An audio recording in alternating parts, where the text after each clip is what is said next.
gray convertible. Yes, madam.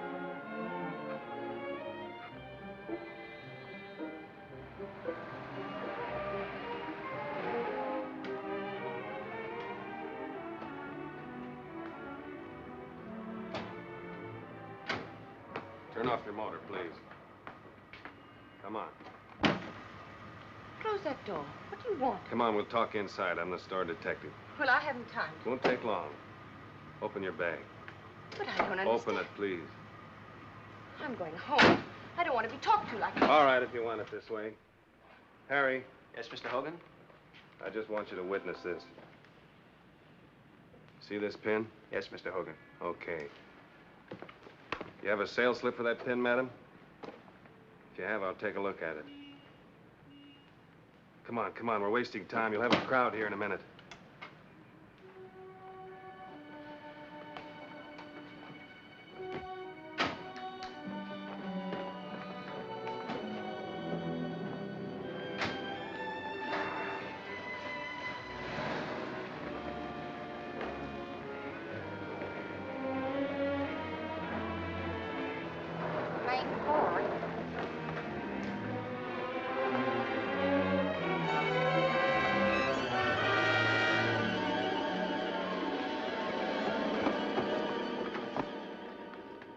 Probably just faking. Yes, they usually pull a feint when they're caught, especially the fancy-looking ones. All right, lady. You're awake now. Let's have your name. No. I can't tell you my name. We've got the goods on you. You can't wiggle your way out of this. The sales girl here saw you do your shoplifting. I certainly did. The mermaid pin was $300, and she said she wanted something more expensive. So I turned partly to the showcase, and I could clearly see your reflection in the glass as she The took... pin was removed from your purse by Mr. Hogan here. Now, you can either give me your name and come clean with a statement, or you can save it all to tell to the police. Police? If you know what's good for you, you'll talk now. You mustn't speak, Mrs. Sutton. You're still dizzy and too weak to remember. Hey, wait a minute. What is this guy, a lawyer? Mr. Sims knows who I am. Why, yes, but I'm busy, Mr. Korvo. If this woman is a friend of yours, the best She's thing... no friend of mine. It's you I'm concerned about, Mr. Sims, and your wife, who is a client and a very dear friend of mine. I don't think she'd like all the trouble you're making for yourself. Why, you don't have to worry about me, Mr. Korvo. I'm in no trouble, I assure you. Not yet. But you're starting one of the biggest publicity messes any store ever got into. This woman whom you're badgering is Mrs. William Sutton, the wife of the distinguished psychoanalyst. Treating her like a common thief will bring more discredit on you and your store than on her. Miss Wilson, will you see if Mrs. William Sutton has an account with us? Yes, Mr. Sims. I'm sure she has. You know, your job as manager is to protect your clients as well as your store from scandal. I don't need any advice about my job, Mr. Korvo. You'll think a little differently when you see your name splashed across the front pages as the man who hounded a proud, sick woman into a nervous breakdown. Oh, she's sick now. You know she is. You've had experience. A woman as wealthy and civilized as Mrs. Sutton isn't a thief. But the pin was in her purse. It wasn't the thief who put it there. I see. You mean she's suffering from kleptomania. Dr. and Mrs. William Sutton have had a charge account with us for 5 years. I see. Yes, I see. What you see is that Mrs. Sutton is wealthy enough to buy a dozen such pins. Oh, now, look, Mr. Korvo, I don't want any trouble. Exactly It just what I happened. thought. However, we'll have to make a record of this matter and keep it on file, even if we don't report it to the authorities. Thank you very much, Mr. Sims. Oh, and I suggested you add the cost of the pin to Mrs. Sutton's bill, which will solve the immediate problem to everybody's advantage. It's now legally yours, Mrs. Sutton. You've bought it, paid for it, and are free to wear it without agitating the police.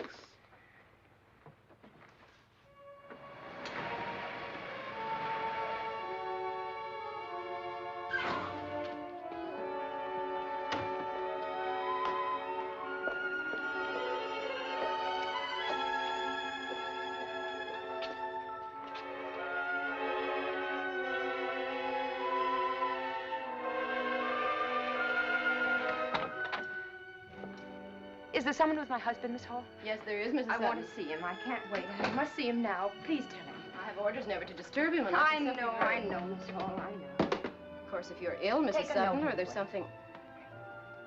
Just give it to him. I'll wait upstairs.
Ann, you all right?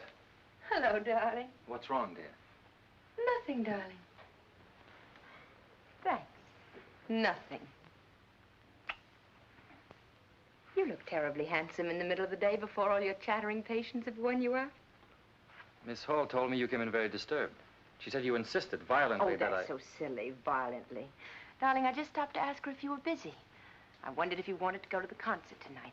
It's Heifetz. You haven't heard any real music for such a long time. I thought it might relax you. Hall must be losing her grip on reality. I guess she's so used to my poor patients that everything sounds like hysteria to her. I'd like to skip the concert if you don't mind too much. I want to do some writing tonight. Of course not, darling. Thanks. And I'm terribly sorry you had to leave a patient like this for no reason. There's no harm done. He won't miss me. It's that young veteran I told you about.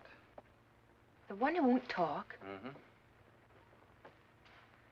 After 2 weeks, he still comes in every day. Sits down, can't talk.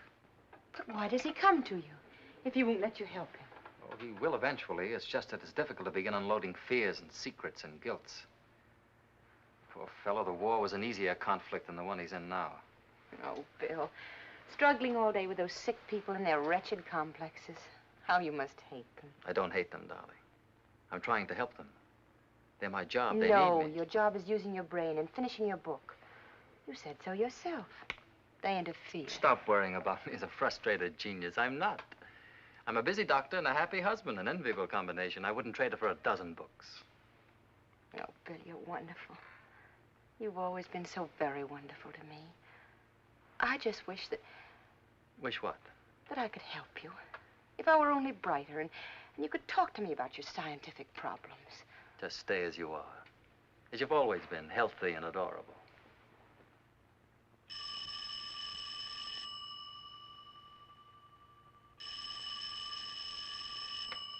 Dr. Sutton's residence. Who is it? Who's calling, please? Just a minute. Mr. David Korvo. Oh, tell him I haven't time to... Oh, never mind. You can clean up later. Hello, Mr. Korvo. I'm sorry, but I can't. I'm busy today. Mr. Korvo, it's utterly impossible. I have a luncheon engagement. But why should I see you? I quite understand. Of course, if you insist. Yes. Yes, I'll be there. 1 o'clock.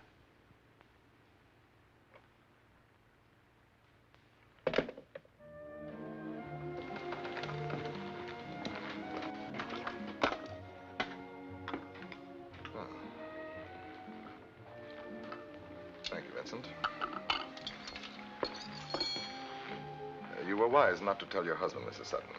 A successful marriage is usually based on what a husband and wife don't know about each other. Too frightened to eat, Mrs. Sutton? I'm not hungry. I see. Waiting for the wretched blackmailer to remove his mask and begin his blackmailing. What do you want? You mean, how much? Yes. Well, I saved you from an ugly scandal, one that could ruin your distinguished husband's career.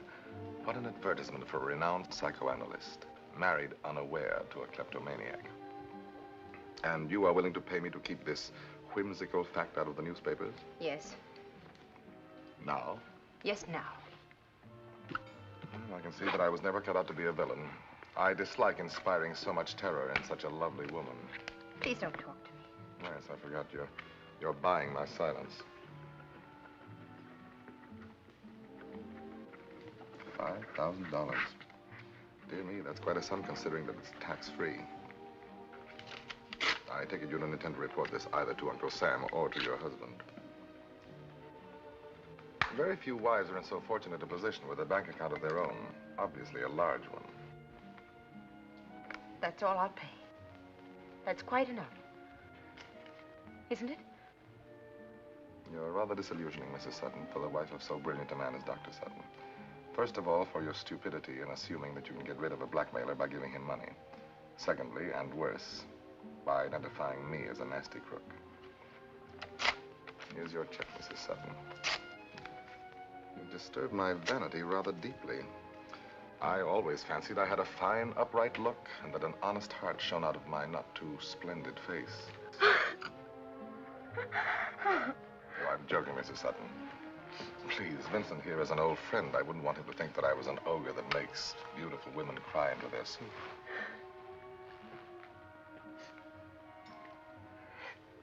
That's better. Thank you. And now, may I tell you why I insisted on meeting you? I had something to give you that I was sure would make you feel better about yesterday.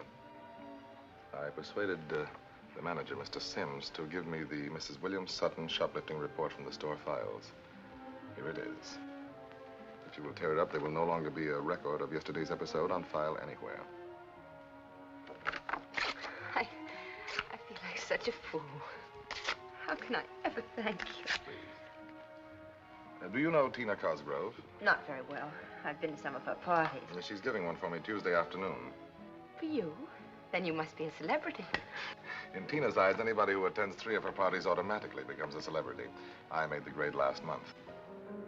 Tina, darling. What a wonderful party. Everybody's here. I adore people famous enough to know me. How magnificent, Tina.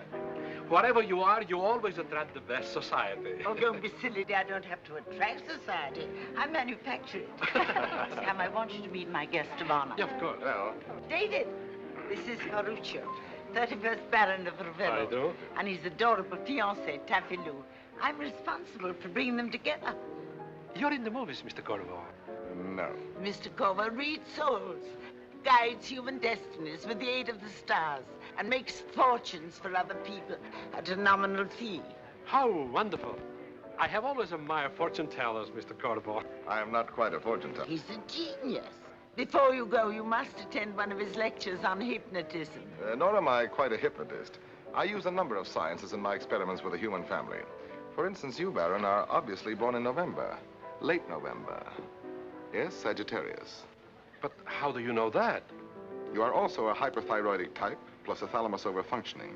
And I would say from the droop of your eyelids and the overstressed tone of your speech, with a manic-depressive tendency. Adding up these various informations, we get a man of violent temper suffering from fits of melancholia, who within the past year has been preoccupied with the thought of committing suicide. But how can you know? I have spoken it to nobody except my Taffy Lou. And how the stars tell you that? Not the stars, my eyes. They, too, are a science. The cut is only recently healed. A bad one. But this man is marvelous. You mustn't move a step from now on without consulting him. I'll arrange everything. I'll bring him to Italy for your wedding. All it will cost you is expenses for David and me in Rome. It will be a pleasure. Darling, you make us sound like a pair of pickpockets, which is unfair to one of us. Will I get you a drink, Anne? Yes, please. Arrivederci.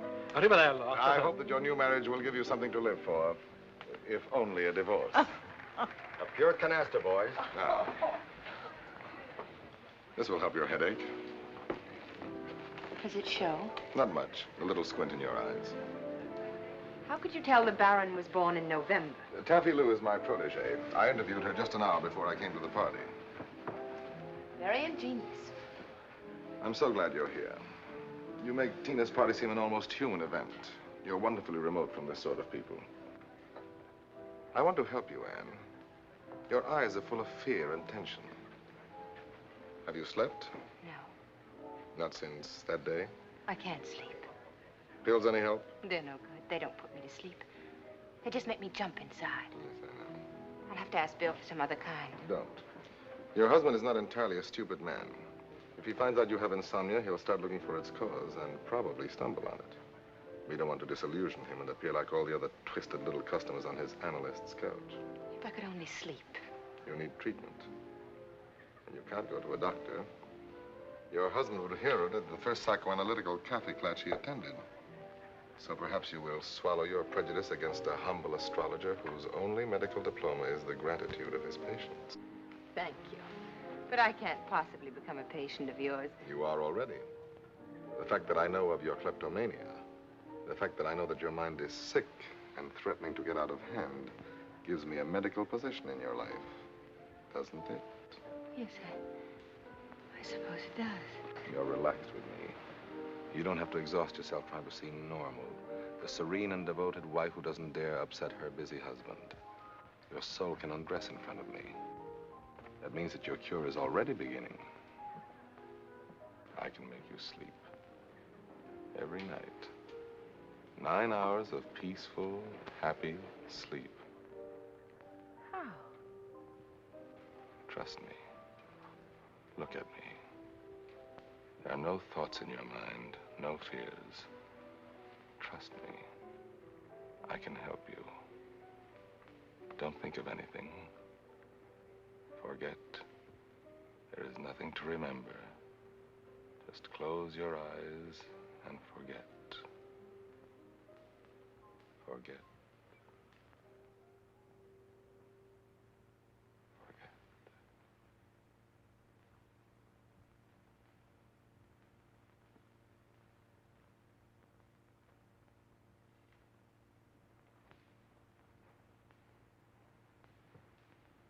Can you hear me, Anne? Yes. You can hear only my voice. All other sounds have faded away. You will hear only my voice until I wake you up.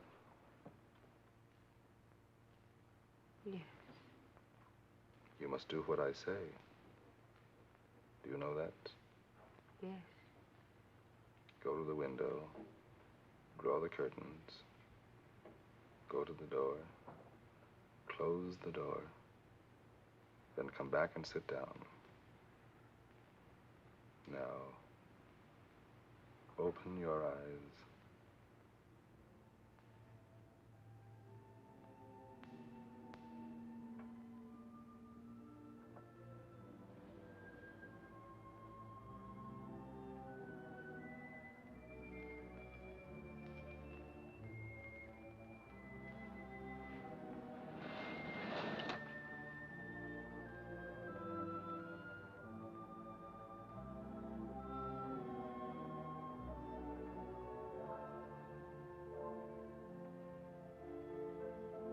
Close the door.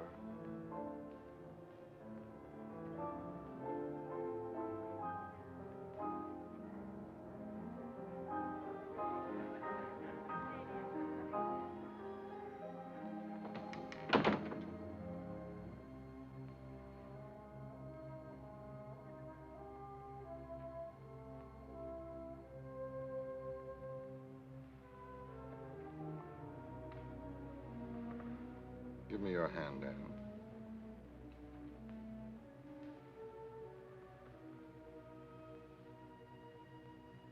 Put your hand in mine, Anne. Hold my hand.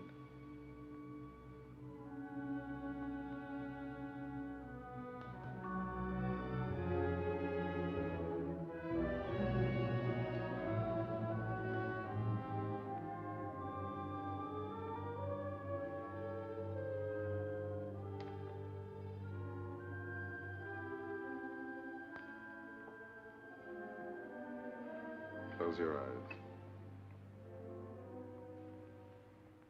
I'm going to leave an order in your mind that you will obey later. Yes. Tonight, at 11 o'clock, you will go to sleep. I will go to sleep. You will fall asleep at 11 o'clock tonight, and you will sleep for 9 hours. I will sleep for 9 hours. You will remember nothing that has happened here. Nothing. You will wake up slowly and pleasantly. Wake up now.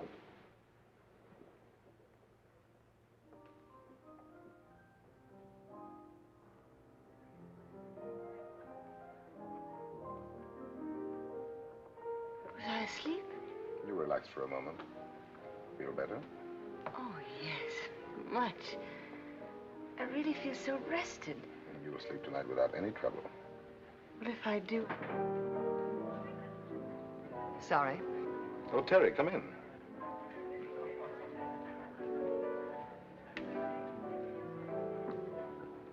Well, who was that? A woman who no longer admires me as much as she used to. Her name is Theresa Randolph. At 3 o'clock tomorrow, Anne? What about 3 o'clock tomorrow? I'll expect you then at my apartment. Your apartment? You give that simple word a wealth of sinister meaning that almost brings the Victorian era back into existence. I work at my hotel. I find it more convenient and less expensive. I'm sorry. 3 o'clock tomorrow? Yes, I'll be there. Good. Look, the 31st Baron of Ravello looks as if he may escape with all his palaces in your absence.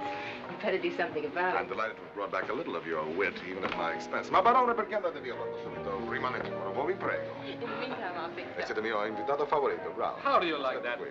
He speaks Italian, too. Excuse me. Poor girl, something out of her mind.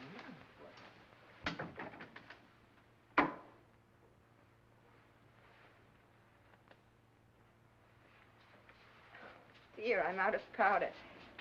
Care to use mine, Mrs. Sutton? Thank you. It's a bit dark. I like that shade. Yes, it keeps one from looking like a corpse in the sunlight. I'm Theresa Randolph. How do you do? I owe your husband a great deal. He's a very brilliant and honest man. Yes, he is all of that. Have you known David Korvo long, Mrs. Sutton? Not very. I have. Of course, it's none of my business, my dear. I belong to no Wives Protective Association. What do you mean? I mean only to be helpful. I'd like to warn you about David. Warn me? Aren't you being rather presumptuous, Mrs. Randolph? You have no reason to be jealous of me. I'm old enough to be your mother. Jealous? He's after your money, Mrs. Sutton. And he'll get it. He'll keep after you till he has what he wants. He never stops. He's lived off women all of his life. That's contemptible. I won't listen to you. I forbid you ever to talk to me like this about David Korvo. I warn you, I'll stand for it. Girls battling over dear David in my bedroom. It's the most dramatic thing that ever happened in it.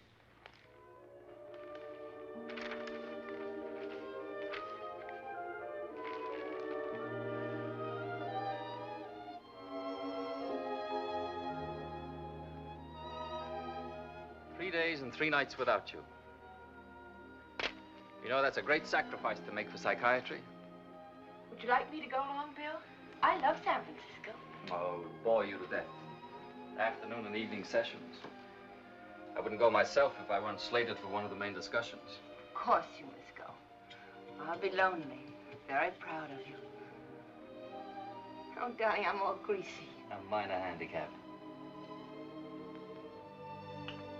You have a good time at the Cosgrove party this afternoon? Yes, very nice. Oh, I'm glad. Who was there? Oh, the usual people.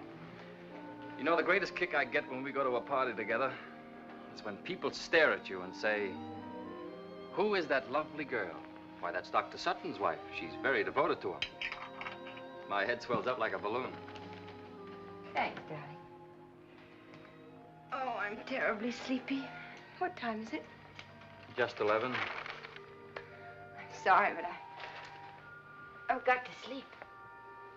I'll put out the light in just a minute. Well, my sleeping beauty. Take off your robe and slippers. Hey.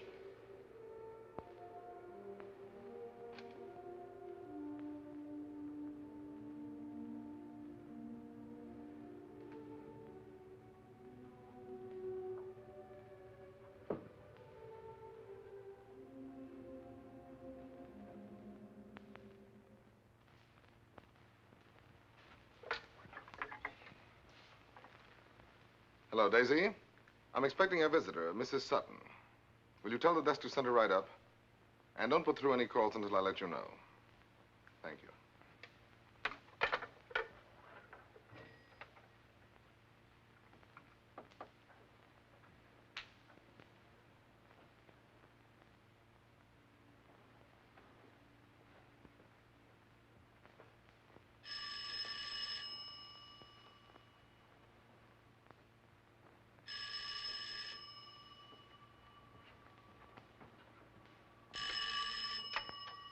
Now, Daisy, I told you I didn't want to be disturbed.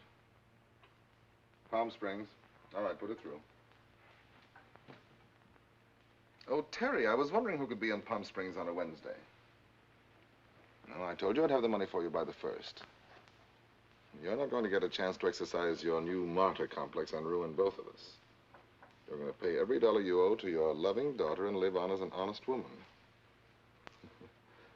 My dear old ex-adored, I don't think it's any of your stupid business just where I get the money or how. Yes, granted I'm an oily rascal. Yes, I agree. A liar, a swindler, and what was that last one? Oh, yes, without a trace of human conscience. Very good. You're in top form today, Terry. Almost makes me lonesome for your faded charms. No, I won't have it for you tomorrow. I told you it would take at least another week. Oh, and watch yourself, my dear. Mars and the minor planets are entering your 7th house until the 21st. That may mean serious trouble for you unless you're very careful. Have fun.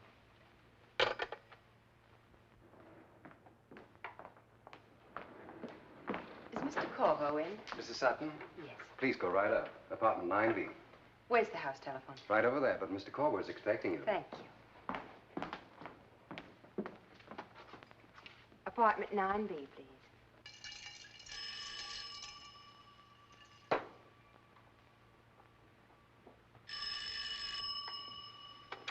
Hello? Oh, my dear Anne, where are you? Well, you're very prompt. That's always a virtue in a patient.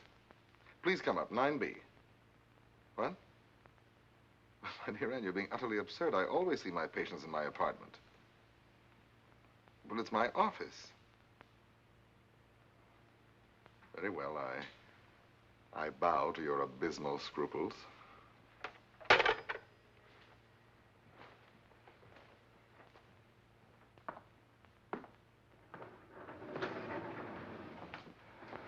Hello, my dear. May I say that your conduct is a bit disturbing to a man of integrity? I'm sorry to disturb you. I do not surround my work with the impressive gadgets favored by your husband and his fellow professors, such as downy couches and recording machines. But my professional ethics, unorthodox as they may be, do not include practicing medicine in a lobby. Isn't there a bar or grill open? Forgive me for my lack of understanding. It's not me you're afraid of, but yourself. Relax. Let's go in here and you'll be safe from any unwifely impulses. You're a bit smug. And rather stupid, Mr. Korvo. Indignation in a patient is always a sign of progress. However, as your doctor, may I call attention to the illogic of your behavior? How much better to sit unnoticed in my apartment than to squat here and be seen by everybody, holding an alcoholic rendezvous with a man. You make me feel very young. I haven't heard that seductive line since my college days. Were they happy days? Yes. Happier than now? I know you, Anne, better than you know yourself. You're unhappy. You're miserable. You've locked yourself away in a characterization, the serene and devoted wife. That play acting is destroying you. You know, you make me ashamed to be here. Why? Because I should have gone to my husband, not to you. Your husband can't cure you, Anne. He's the one who made you sick. That's nonsense. You mustn't be afraid of what you want. It's better than stealing. Better than exploding with neuroses. You misunderstand me. I'm not looking for a love affair. Vincent, afraid of being plied with liquor? I'll have a martini. 2 martinis, Vincent. Yes, Mr. Korvo. Did you sleep last night? Yes. 9 hours. I woke up this morning absolutely a new woman. As if there were nothing wrong with me. I should think that would inspire a little trust toward your doctor. May I be frank? Please? I heard things about you yesterday which may or may not be true. From Mrs. Randolph, a former patient of mine who has transferred her hallucinations to your husband's office. Hardly a sound source of information. Possibly not. But I'm grown up enough to know your technique. You have a talent for making a woman feel close and dependent on you. I can release you from a torture chamber called Mrs. William Sutton. I'm afraid you're wasting your time. Sit down, please. I understand you completely. You adore your husband, and you want me in your life only as a man who can put you to sleep, rather than wake you up. Yes, and I'll pay you. $50 for each treatment, and I'll come every day. Where do you want your treatments? Here in a bar room? Why not? Theresa Randolph can be quite a nuisance. Will you give me her address? I feel awful about the way I talk to her. I think I should write her a note. Call her up. Right now. Tell her you've taken her warnings to heart and you intend to use me only as a doctor. At a distance of 4 paces. What's her telephone number? The switchboard girl will get her for you. Thanks. Daisy? Please, will you get me Mrs. Theresa Randolph on the phone?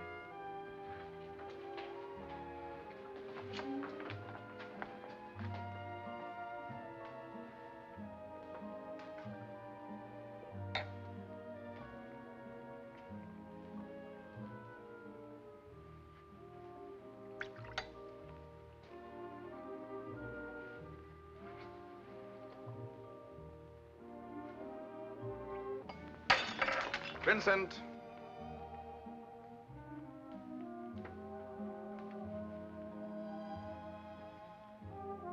Vincent.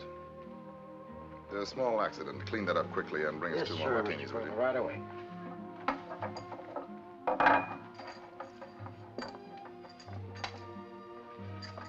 Hurry it up, will you, Vincent? Yes, sir. Mrs. Randolph doesn't answer. Shall I try again later? Yes, please. I'll be in the bar with Mr. Korvo. Well? She wasn't home. Oh, too bad. Finish your drink. Relax, and we'll begin our treatment.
Give me that.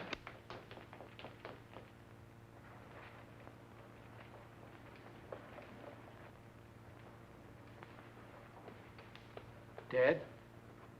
Yeah. Turn off the burglar alarm. I'll call the police.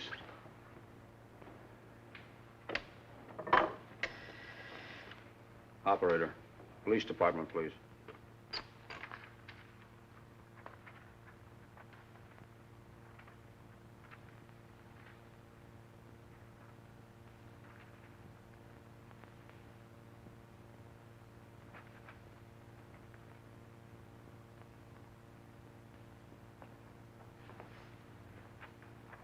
This is your statement, Mrs. Sutton. If there's anything you don't agree with, please mention it.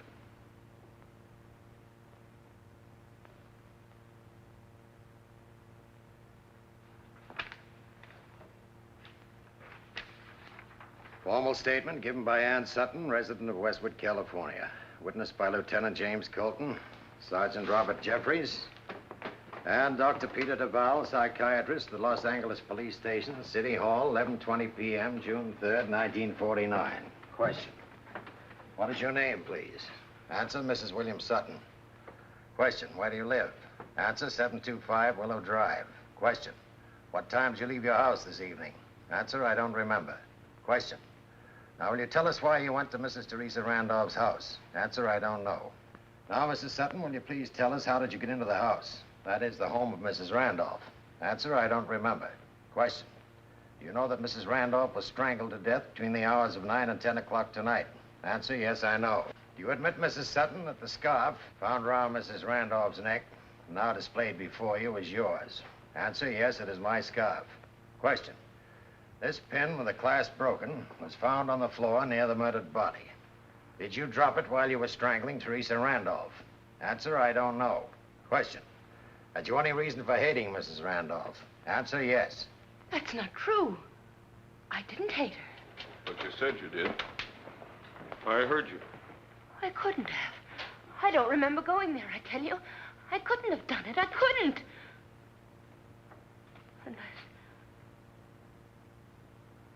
Unless I'm crazy. Unless I'm crazy. If you wish, I can remove that remark about hating Mrs. Randolph from your statement. Doesn't matter. I'm all so mad. I'll continue reading that. Question. Did you go to Mrs. Randolph's house for the purpose of killing her? Answer, I don't remember going there. Hello? San Francisco. This is Dr. William Sutton. I'm sorry, I can't hear you. Would you mind repeating? Yes, Mrs. Randolph's a patient of mine.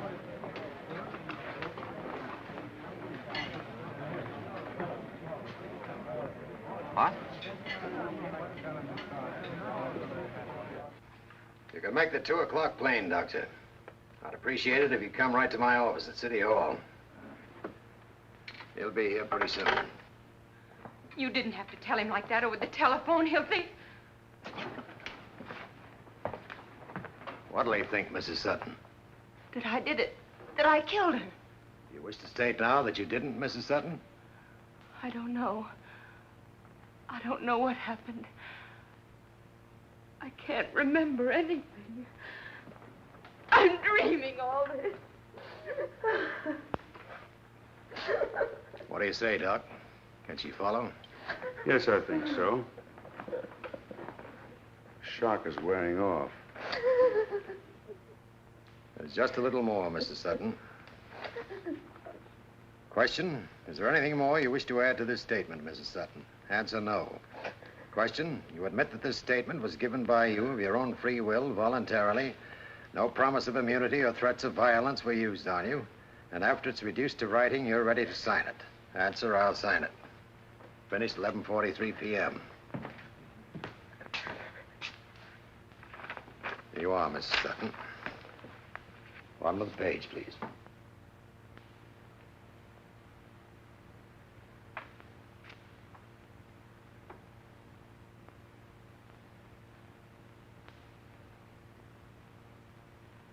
Thank you.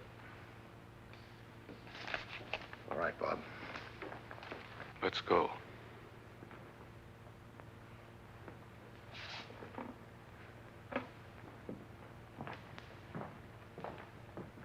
I don't care what she signed.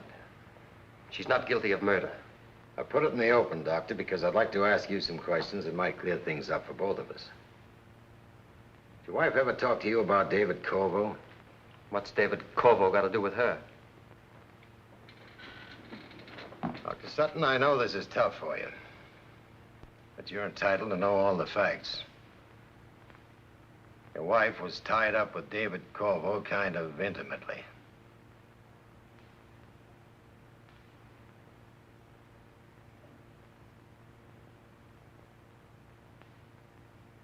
It's ridiculous. I don't believe it.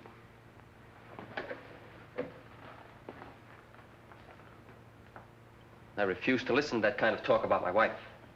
I'd listen if I were you. It's part of the case against her. You can't tell me my wife and David... Sorry, Doctor, to rub it in, but we have witnesses to their relation. The staff at Korvo's hotel.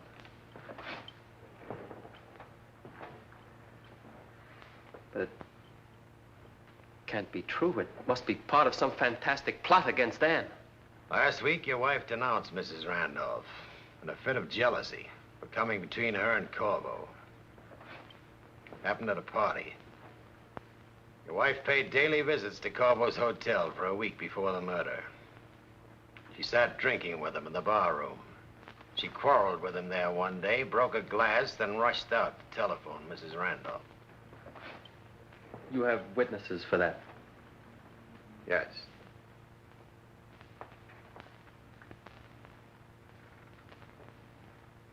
When can I talk to my wife? Now, if you want to. She's waiting in Dr. Duval's office. Get her, will you, Bob? You understand? It'll have to be in front of me. If I could have 10 minutes alone with her. Sorry, police regulations. But we'll stay out of your way. We're not trying to throw any curves in this case, Doctor. Isn't necessary.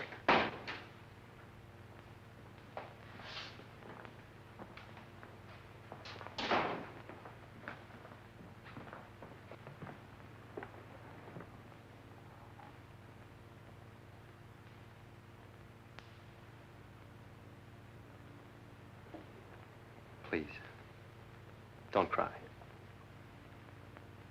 I won't. Thanks.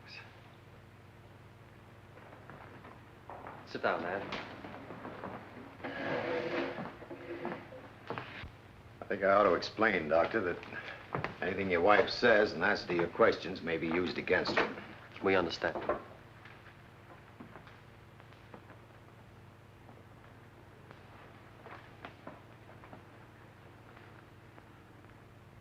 Bill, there's something wrong with me. Help me, please. I'm going to help you with everything I've got, regardless of any other circumstances. What other circumstances? You'll tell me the truth, Ann? Will you? Of course, darling. I want to hear about David Korvo. Why, I met him just a few times. Go on. That's all, Bill. He hasn't got anything to do with this. He has. How? You've been to his hotel. No. You were seen there with him time and again, drinking. Yes, that's right. I met him in the bar. I meant I never went to his apartment. You fought with Mrs. Randolph at a party because you were jealous of her. Jealous? How can you think that? Do you love him, Ann? Oh, no, no, Bill. It's nothing like that. Ann, forget that I'm your husband. That doesn't matter now. We'll talk about that side of it later when you're out of your present danger. The truth is, you've been seeing Korvo for weeks at his hotel. He was helping me. Because I was sick. And you went to a quack like Korvo for doctoring? Yes. You were sick. What was the matter with you?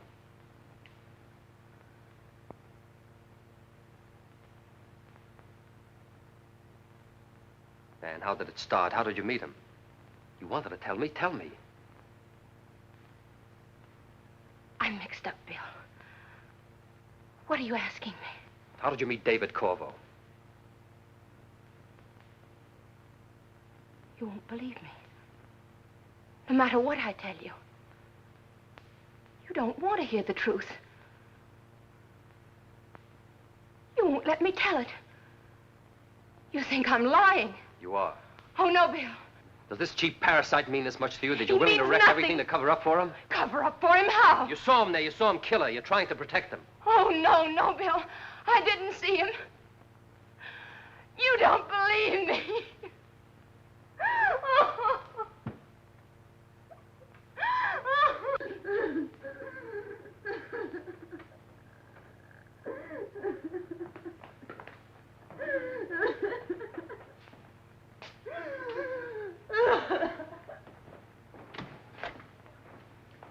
I'm afraid it's pretty obvious, Doctor. She was lying.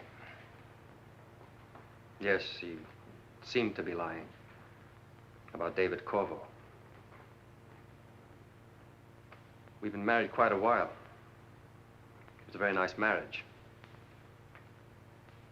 I only mention it because I want you to understand why she had to lie to me. It's very hard telling that kind of truth to a husband who's trusted you. I see. You charging her with murder, Lieutenant? Yes. Tell your lawyer. She didn't do it. She's protecting Korvo. He killed Mrs. Randolph. You see, I was Mrs. Randolph's doctor. Korvo made love to her and swindled her out of $60,000. The money was an inheritance and belonged to a daughter who was coming of age this month. Mrs. Randolph told you all this? Yes, in the course of her analysis. You can hear the recordings yourself if you'll come down with me to my office. Lieutenant Colton. Yes? Who'd you ask? Get a hold of the manager. Maybe he'll know where he is. That was a report on Korvo. He's not at his hotel. You let him get away. He escaped. Take it easy, Doctor. If you have any facts, I'll be glad to hear them. But he's gotten away, I tell you. Facts, Doctor. You say that Korvo and Mrs. Randolph together stole $60,000 of her daughter's money. Yes. I advised Mrs. Randolph to tell her daughter the truth. And to take David Korvo into court and face the whole rotten mess is the only way she could keep her health. She agreed. She saw Korvo and gave him a week to return the money before taking action. He beat her up and threatened to kill her. But she was determined to go through with it. She was going to notify her daughter and a lawyer on Monday. Korvo killed her to keep from going to jail as a swindler. Hold it a minute. Sounds pretty solid to me. Lieutenant Colton? You have, eh? Where is he? What? Okay, get over there. I'll be right with you.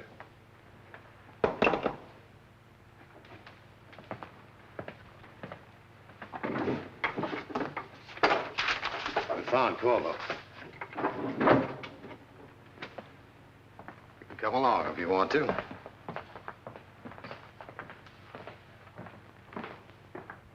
In here, Lieutenant.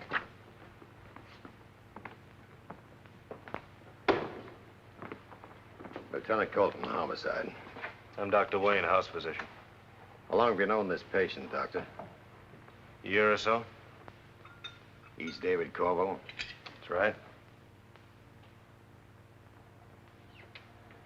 I don't like to interfere, Doctor. Go right ahead. When was Mr. Korvo operated on? 2 p.m. yesterday. That's about 16 hours ago. Yes. You were present during the surgery? I assisted Dr. Winslow. What surgery was done? Gallbladder removal. How is he? He'll be all right. Let it go too long, they usually do. I advised him 6 months ago. May I look at the chart? You're Dr. Sutton, aren't you? Yes. Thought I recognized you. Give Doctor the chart, Miss Elliott.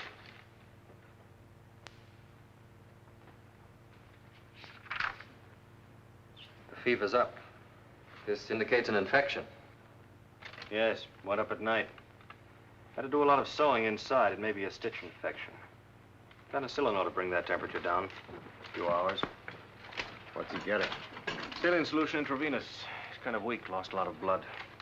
Can't take food or water for 2 days. Just wet his lips a bit, Miss Carroll. Yes, Doctor. Might I ask the reason for these questions, Lieutenant? We're checking on Mr. Korvo's whereabouts. When? Between 9 and 10 o'clock last night. Guess you found out. Yes, guess we did. Thanks for the cooperation, Doctor. Glad to be of any help.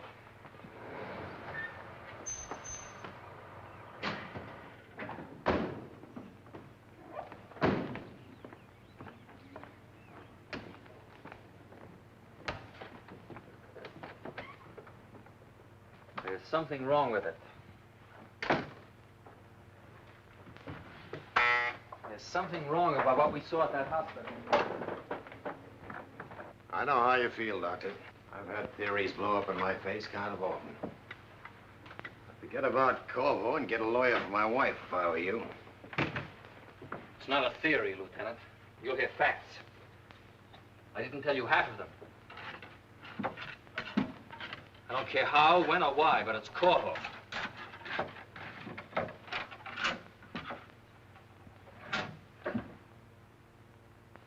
I put them in here myself. Miss Hall. Miss Hall, where are the Randolph recordings? I don't know, Doctor. You put them away yourself. The day you left for San Francisco. Yes, that's right. But they're not in here. Anybody besides you know the combination? Miss Hall and my wife. Your wife? Yes, she keeps her jewels in here. Did you open the safe while I was gone, Miss Hall? No, Doctor, I did not. How long have you worked for Dr. Sutton, Miss Hall? 6 years. Oh, she couldn't have taken them, I know it. Try to remember. It's important. Did you move them? No, Doctor. Did you ever hear what was on those recordings? No. I never heard any of the recordings. Dr. Sutton ever tell you what was on them? No. Doctor never discusses his patients with me. You think I made it up? You think there are no recordings? I'm not lying, Lieutenant. You've got to believe me. Well, maybe they'll turn up. I'd like to see the rest of the house, Doctor, if you don't mind. Save me coming back.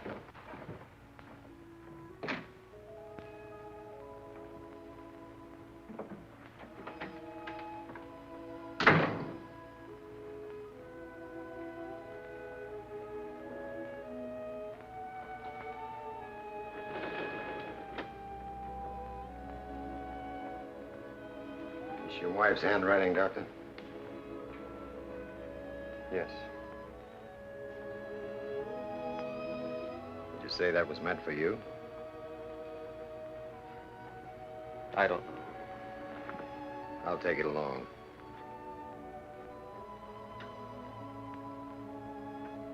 You better get yourself some sleep. I'll give you a ring if I turn up anything new. I'm Martin Avery, Dr. Sutton's lawyer. Lieutenant Colton.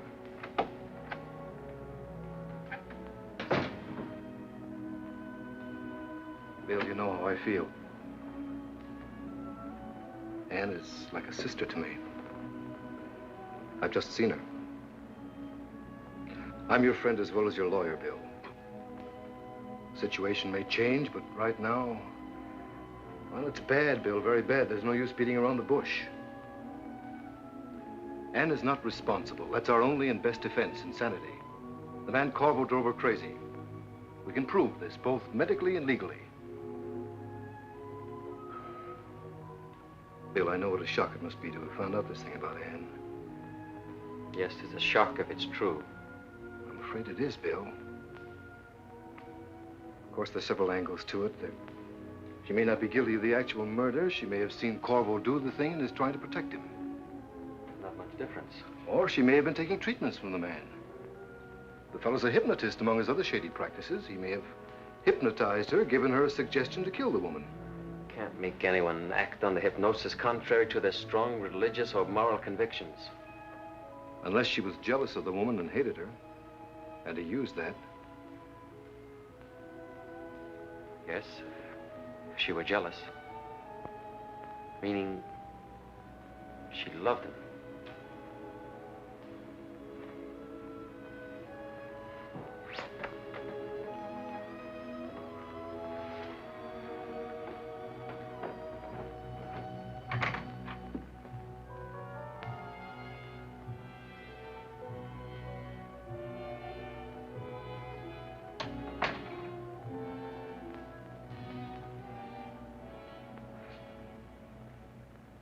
Sit down, Dr. Sutton. I'll try not to doze off if you want to talk to me, Dr. Sutton. My fever's down, back to 101, I think. I'd give a lot for a sip of water. Please sit down. Easier for me to talk to you. Police still holding Ann? Yes. Stupid. Arresting an innocent woman. Medical chart meet with your approval, Dr. Sutton? You were in great pain last night. The notation of an oversensitive nurse. A few spasms.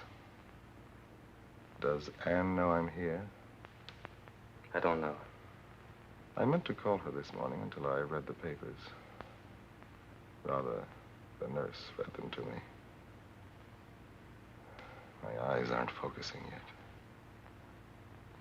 Typical police bungling the whole thing. Ann isn't guilty. What makes you certain? The motive, jealousy. Completely stupid. Ann wasn't jealous. Just a few days ago in my apartment, we discussed Theresa Randolph thoroughly. My wife was never in your apartment. If you insist. What was said by you and my wife about Mrs. Randolph? Wherever it was said. I told Ann I was through with Terry, and she believed me. A man of experience always knows when a woman believes him. She was all over her jealousy. Sorry. It's hard to think. Full of drugs. Shouldn't have said that to you. Why not? Wrong to tell things to a husband. What are you telling me? Say it. Say it straight, Korvo. I didn't know one had to blueprint the facts of life for a great psychoanalyst. You're lying. You're not drugged, you're acting. You want me to think Ann loved you. You want me to believe that, don't you? Don't you, you cheap rat? Your bedside manner is a little odd, even for a psychoanalyst.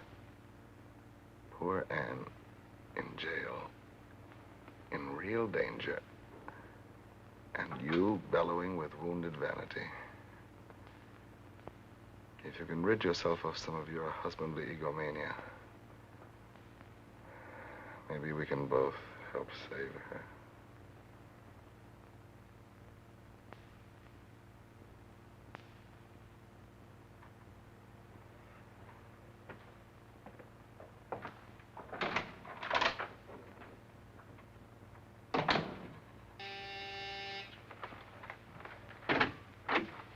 What do you want? I'm Dr. Sutton. I was told Lieutenant Colton was here. You'll have to wait downstairs. Let him in, Andy. Nothing in any of these, Lieutenant. Thought you'd be getting yourself some sleep, Doctor. Find anything? Nothing. Fingerprints all Korvo's. A lot of correspondence, mostly bills. Hey, Lieutenant.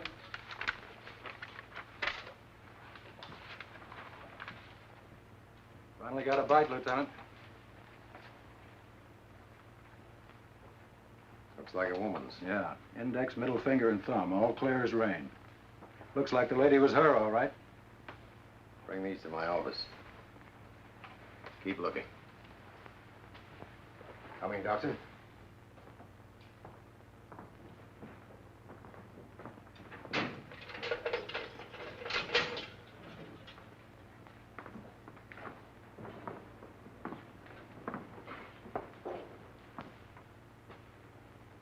Hello, Ann. Come, sit down. Did you get any sleep, Ann? I've talked it over with Bill, and we've decided on a line of procedure. We'll plead not guilty and not guilty by reason of insanity. Does Bill want me put away as a lunatic? Is that the procedure? Ann, we want to save you, Bill as much as I. we'll prove that your relationship with this man, Korvo, unbalanced your reason temporarily and drove you He had nothing to do with me. He didn't unbalance me or drive me to anything. Bill did. I don't think there's any point in my listening to this, Lieutenant. No, don't listen to it. Run away from the truth, as you have ever since you married me. You made me play act. I had to pretend I was healthy and happy when I was sick and miserable. Headaches, I couldn't sleep. Afraid to tell you. Afraid to lose your wonderful love. Locked away in the characterization of a serene and devoted wife. I imagine that's Mr. Korvo's diagnosis. Yes, and he helped me sleep. By making love to you. I was never alone with him. You didn't visit his apartment? No, never. I refused. He asked me, but I didn't trust him. Why do you keep sticking to this story? And for your own sake, stop lying. I'm telling the truth. No, you're not. I've talked to him. I've been to his apartment. You were there. There's proof. You can't sit there and deny a love affair that's known to everyone. To the police, to me, to 100 witnesses.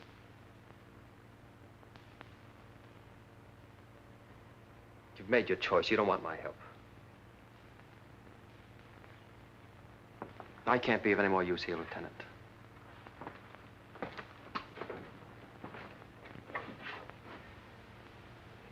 I'm sorry, Ann. He'll be back. No. He's gone. He hates me now. He doesn't hate you. He's exhausted and miserable. He was right. I've been lying to him. I can say it now because it doesn't matter. I'll never see him again. Would you care to make a new statement, Mrs. Sutton? I'm entitled to hear that privately first, Lieutenant. That's up to her. Privately? It doesn't matter. I've brought him such horrible troubles, and I only wanted to love him. My husband's a very nice man. I don't think there are any nicer or kinder. Wasn't his fault. It was the way I am. I'm telling you all this because it has something to do with what happened to me. I'm a thief. What? I stole. What did you steal, Mrs. Sutton? I stole. It will be better if he divorces me. He must. For his sake. He can't be married to a thief. I did it before, stole. In school, when my father wouldn't let me spend money. And even after he died, he tied it all up in a trust fund. Thousands and thousands of dollars, but I could never have a new dress. Or have anything I wanted. That's how I fooled my father. By stealing. He didn't love me. He thought he did, but he didn't. Nobody ever caught me. I thought it was over when I left school and met Bill. I wanted to tell him. But I was afraid he couldn't love anybody who'd done that. I didn't tell him. It came back. Because he was like my father. He treated me like my father did. And I had to do it again. I tried not to.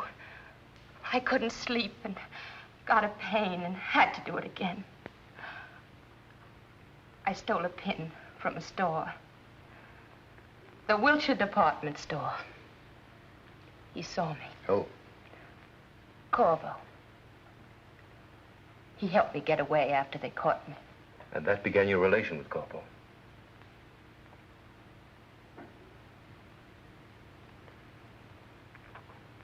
I've told it. Is there anything you wish to add, Mrs. Sutton?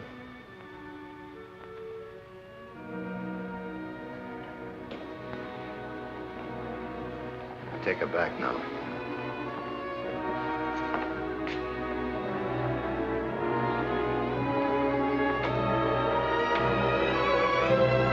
Well, Doc? I don't know. She may be telling the truth. Or she may be laying a foundation for an insanity plea. She's telling the truth. And that gives us our first link in Korvo's hold over her. Blackmail. Quite a peculiar customer, this Korvo.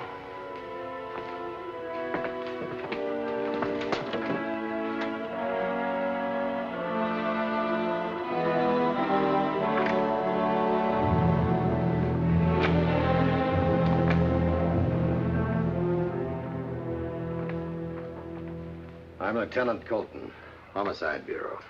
I saw you this morning, I think. You like talking? Not much. I won't bother you too long, then. How'd you happen to meet Mrs. Sutton? I imagine she's told you. You tell me. We're checking with the Wilshire department store, so if it's true, you might as well tell me. It's true. You saw her steal a pin and helped her out. That's right, Lieutenant. I understand you had quite a talk with her husband this morning. Yes.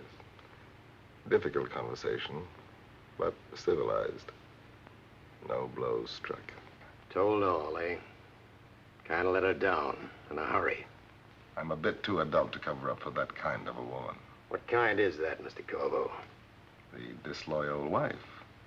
Don't misunderstand me. Personally, I have nothing against women betraying their husbands. Even our government is against monopoly. Oh, I seem to have offended you. I take it from your unpoliceman-like blushes that you're a happily married man. I was. She died last month. Sorry. Gallbladder operation like yours. Only it didn't turn out so well. From a lot of angles.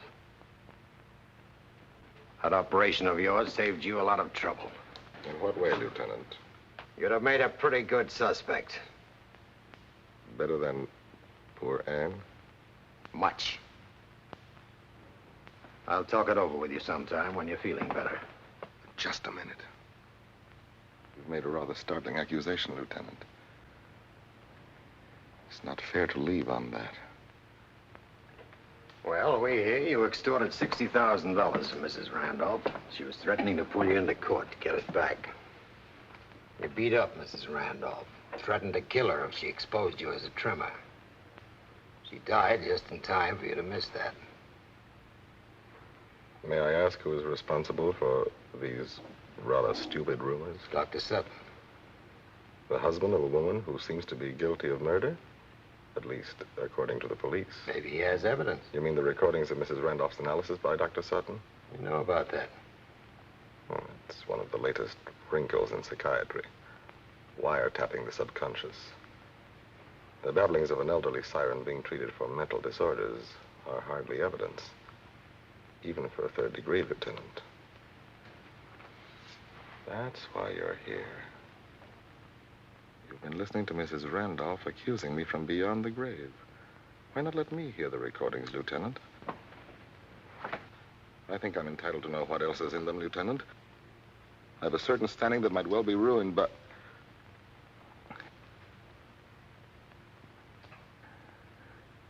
What else is in them, Lieutenant?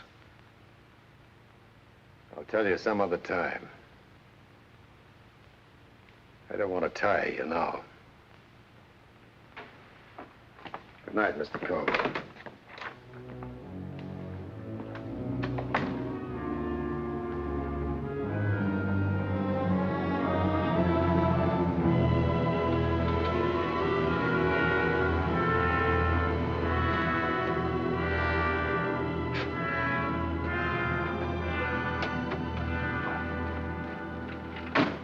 I had to see you, Lieutenant. They told me you'd gone home. I was going to turn in for a while. I'd advise you to go home and do the same. Oh, but this is important. All right. Come on in.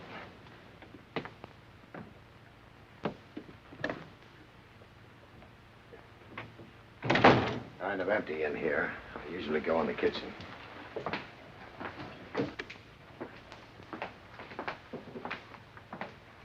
This afternoon, after I walked out on Ann, I began to think. You know, it's curious when a husband can ignore 8 years of devotion when a tiny suspicion flies into his heart. Yes, it's tough when it happens, Doc. But it didn't happen, Lieutenant. That's the first sane thought that's come to me since this thing started. A woman like Ann doesn't change suddenly. Some fingerprints and a few odd circumstances can't wipe out a woman's heart and character as if they'd never existed. It's hard for a man to believe that his wife... But I'm not believing it, Lieutenant. I've got the key to the whole thing now, and I want you to listen with an open mind. All right. We'll talk it over if you insist. I'll make some coffee. You saw me behave like a blind idiot this afternoon.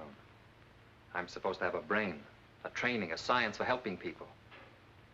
And I've been sounding off like a subhuman, attacking a woman that's consciously never done a wrong thing. You've got to believe me. I'm listening. This morning, when we found the recordings gone from my office, I knew who had taken them. I couldn't bear to tell you, but I knew. Ann. No one else could have taken them. I didn't tell you because it meant she had stolen them to protect Korvo. Consciously stolen them for him. That's what I thought. All the more reason for thinking so now, Doctor. She's admitted being a thief. But that's the whole point.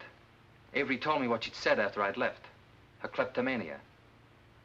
It's probably a neurosis from her childhood. I'm not sure before I talk to her, and it'll take time to straighten her out. But now that I know, well, I've got lots of time. Nothing but time as soon as she gets home. But getting home is something I wouldn't bank on too much, Doctor. He couldn't make her steal under hypnosis unless she was already a thief. And that's how it happened. He made her steal the records and go to Mrs. Randolph's house under hypnosis and be found there with a dead woman when the police came in. That would make a good line of defense if you could figure out who did the killing. Korvo. Wait a minute, Doctor. I've been willing to go along with you, but his alibi's solid. I tell you, it was Korvo. You're butting your head against a stone wall. I don't like him either, but he's accounted for. You saw him. He's not accounted for. His alibi stinks to high heaven. Here, I brought this out of my files for you. It's a UP story on the Hamburg dateline, December 10th, 1948. Absolutely authenticated. Dr. Theodore Herr, a surgeon, operated on himself under self-hypnosis. Removed his appendix in an operation that took 4.5 hours. He got up off the operating table and went to work for the rest of the day. No pain, no shock. I can't go along with this, Doctor. I'm sorry. I tell you, that's what happened. Korvo hypnotized himself and slipped out of the hospital at 8 o'clock and went off and killed Mrs. Randolph as he threatened to do. Then he came back. His fever was up to 104. The chart showed a sudden rise, remember? You're not helping your wife any with these loony theories, Doctor. I happen to know what a gallbladder operation is like. Look, Lieutenant, I'd like one favor. Can't do people favors in a murder case. Ann can solve the case for you. Okay, I'll let her work on it tomorrow. The solution is hidden in her brain, and I can bring it out. Let me take her to Mrs. Randolph's house where she was found. There, her memory can be awakened. That's enough theories for one night. I'm tired. But once she starts remembering, there's a good chance I can get her to retrace her movements. Tell us where she took the recordings. Tell us Korvo's orders given under hypnosis. It can be done, I tell you. Not by me. I have to do things my own way. Look, Lieutenant, this is a special case. My wife is... Doctor, there's nothing special about your wife any more than anybody else that gets mixed up in a murder case. I've given you all the breaks I can. It means nothing to you, what I've been saying. Not a thing. You won't take us there for 1 hour. No chance. I'm not going to make a fool of myself in this case. Listening to a punchy psychoanalyst.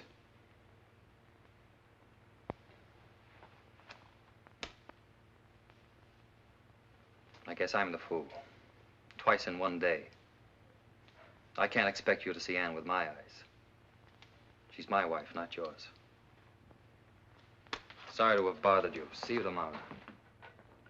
Daisy tells me the police were here this morning. It's a shame to bother you when you're so sick. That's the way the police are. Always walk right in. I knew Mrs. Randolph rather well. Yes, the girls were saying... What were the girls saying? There's a big news story in the papers this afternoon about the police suspecting somebody besides Mrs. Sutton. Who? They don't give any names, but seems there are recordings of Mrs. Randolph's accusing somebody. They say these recordings would show who the real murderer was, no matter what alibi he has. And they're hunting all over town for them. Who's hunting? The police. They say that a new arrest will be made as soon as they find the recordings. There, I think you'll sleep tonight. In case you don't, Miss Carroll's on the floor. She has the pills. Tell her not to disturb me, please. Want your light out, Mr. Korvo? Yes, I just want to sleep.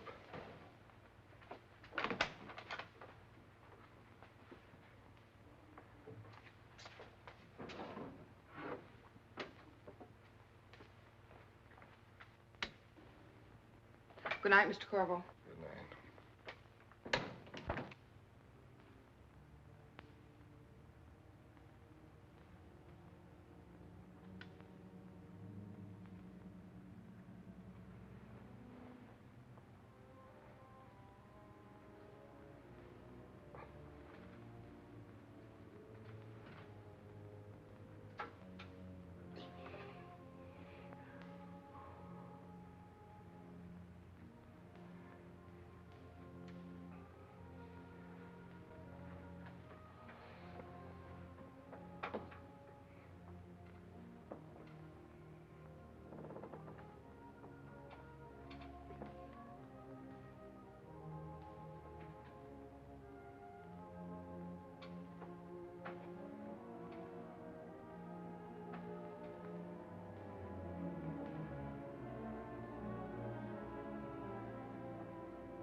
Colton talking. Who's this? Listen, Andy. Get Mrs. Sutton down to my office. I'll be there in 15 minutes. And what's Dr. Sutton's number? Analysis, Mrs. Theresa Randolph, 9th week, June 1st, 1949. I have so much to tell you, Dr. Sutton. I saw David. I'm glad you did. I faced him. He insisted on meeting me at the Green Star Motel. We used to meet there at the beginning. He thought... That's all right, Mrs. Randolph. I can imagine what he thought. He came in beaming, and he put his arms around me and started to make love to me. I said to him, "David, stop that. You're ridiculous."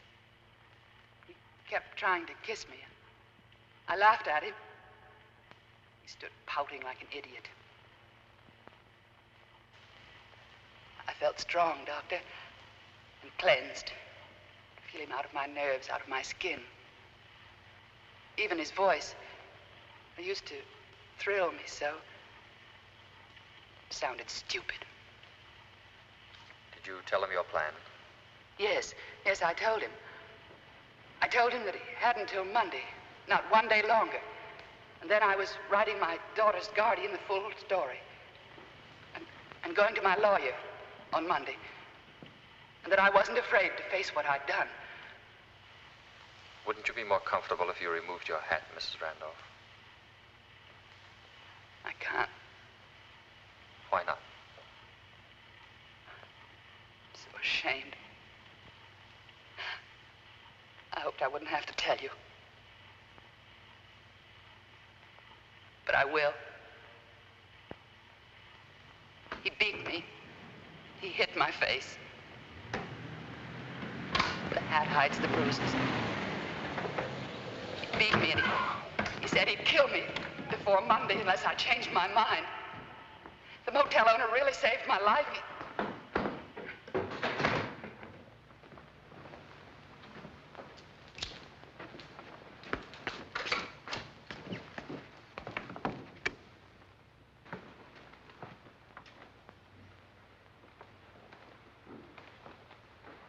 Bill, I can't remember anything. I'm trying, but I can't. You're resisting me. You could tell me if you wanted to all that happened. I do want to. No. You've always had to hide the truth from me. Your mind does it by itself out of long habit. But you know the truth now. I'm not hiding anymore. I'm trying to remember. Anne. When did you first steal something? Please tell me. In school. Several times. When you married me, I insisted that you start with me as a poor doctor's wife. That you don't spend your own money. That brought back the neurosis. My acting like your father made you steal again. You hate me. You can't love a thief. You're not a thief. You're someone I've injured by being blind. And I'll cure you, Anne. It might take some time. But if you'll trust me now. Oh, I will. I love you. I don't like to interrupt, Doctor, but I'm here as a police officer, not a chaperone. Your wife can't remember. We might as well call it off. She'll remember. Anne, you don't have to hide anything from me. Ever again. There's something in my mind that's stopping me from... Korvo gave you an order to forget. He placed it in your mind while you were under hypnosis. You're obeying his order. Don't obey him anymore, Anne. Yes. I remember. The fireplace. The log fell. put it back. You're right. He made me come here. I remember. He must have made me do things. Horrible things. He made you do nothing horrible. Darling, try to remember me. I don't think it's going to work, Doctor. Yes. Wait. I remember. She was sitting here. Her head was hanging down. I touched her face. Before you came here, you went to my office. Do you remember that? Yes. I opened the safe. To take something out. The Randolph recordings. Where did you take them? I hid them. Where? I don't know. Yes, you do. Oh, Bill, I'm not lying. I'll never lie anymore to you. You'll never have to. I won't make you. I love you as you are. Bill, I put them away. Where? In a closet. In this house. When I came in, I remember I moved them from one hand to the other to open a door. Yes, that door. I put them in there. Bill, I'm frightened. You're tired. When we get home, we'll go away for a trip. Home? Nothing in here, Doctor. A lot of coats hanging, no sign of any records. They must be there. I put them on a shelf, under the shelf paper. I know she's telling the truth. They must be there.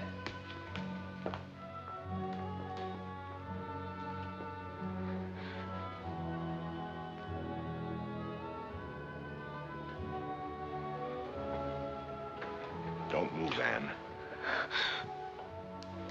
When they come back, tell them the records are upstairs in one of the upstairs bedrooms. I can get away if you do that. Otherwise, I shall have to shoot. Please believe what I'm saying. And don't rely on my sanity. Send them upstairs. If I get away, no one will be killed. And the records are not in the closet. I want you to try remembering again. Your wife looks tired, Doctor. We can come back tomorrow. Her memory's working now. It'll work just as well in the morning. Yes, tomorrow. You promised me an hour, Lieutenant. If she can't tell us anymore, we'll search the house. We can begin with this room. Oh, Bill, I remember now. What? Upstairs. You took the recordings upstairs? Yes, to a bedroom. Are you certain? Yes, in a bedroom closet on the shelf. We'll have a look. Bill, I'm lying. I can't lie to you anymore, no matter what happens. They're not upstairs. Bill, he's here. He's hiding there. Korvo. Don't move your hand, Lieutenant. I'll shoot. Stand still. The records you're looking for are in a very natural place. On the phonograph. I found them somewhat amusing. I didn't see him after this. They'll entertain you, I hope, But he telephoned me. during my departure. He woke me up in the middle of the night. He said, I'm not pretending, Terry. I will kill you if you force me to. And nobody'll ever know who did it. Don't move. Then he denounced you, Dr. You're Sutton. bleeding to death, Korvo. Look. He said he hated you. And that you were responsible for everything. Stay there. And I said yes. You'd better let us help you. Yes, Dr. Sutton has given me the Stand strength back. to live as a human being. You're too clever for this, Korvo.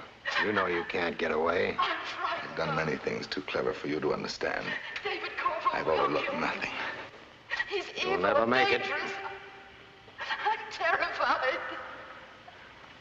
He'll I'm murder afraid me. you're right. Nobody'll ever know. He'll never pay. Tonight I was a bit stupid.